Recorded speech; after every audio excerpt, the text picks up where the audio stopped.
So our next topic is chemical equilibrium. And our first question is, what do we mean when we say equilibrium?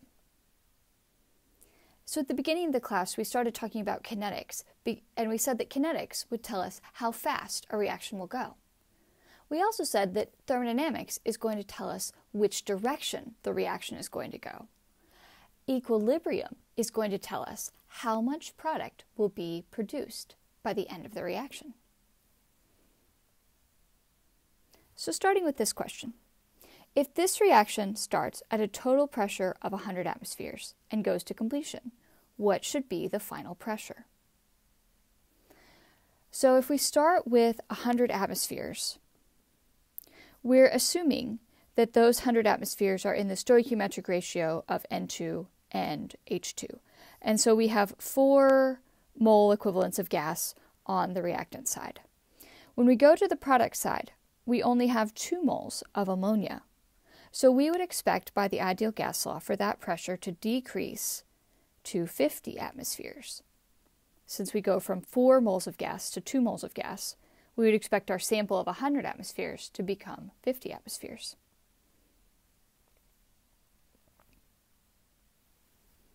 If we actually do that experiment, start with 100 atmospheres, we see that the final pressure is not the 50 atmospheres that we expect if the reaction goes to completion, but instead somewhere between those two numbers. We see that the pressure goes down, but it doesn't go down all the way to 50 like we expect. So an important feature here is that this reaction is reversible.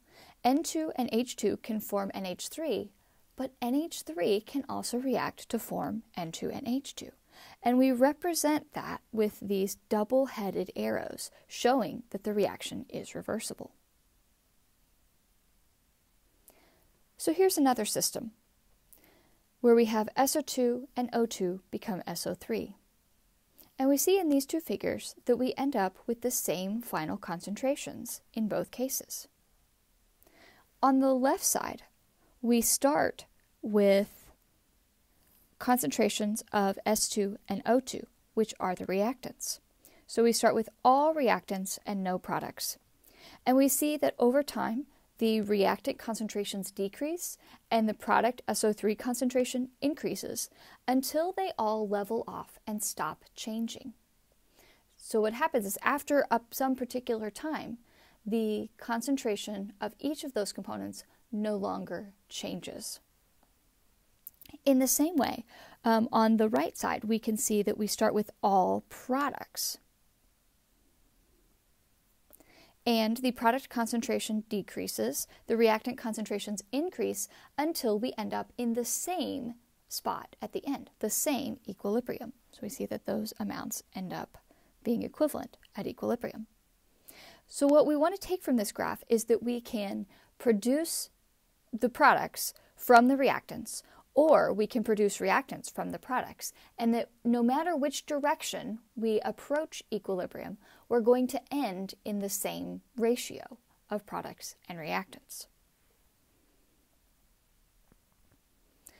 So another way we can express equilibrium is that the rates of the forward and the reverse reactions converge. So at equilibrium, the rate going forward equals the rate of the reverse reaction. And so let's talk about why that happens. Why do the rates converge? Well, if we look at the concentration versus time graph on the left, we see that we start with our reactant N2O4, and that over time that reactant decreases in concentration as we produce NO2, the product. Now, NO2, the product, as its concentration increases, the reaction from NO2 to N2O4 starts to increase in rate. So another way of representing that, remember that the rate of the forward reaction equals the rate constant K times the concentration of the reactant. The rate of the reverse reaction is going to equal the reverse rate constant times the concentration of the product. And here we see that it's second order. That's some sort of information we would have had about this reaction. So as the concentration of NO2 increases as it's produced, the rate of the reverse reaction increases. As the N2O4 is depleted, the rate of that reaction decreases. So compared to the beginning, the rate of the forward reaction decreases and the rate of the reverse reaction increases until those rates level off at equilibrium.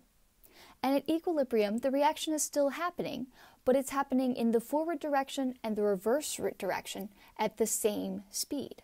So for every product molecule you make a reactant molecule, and then there's no net change.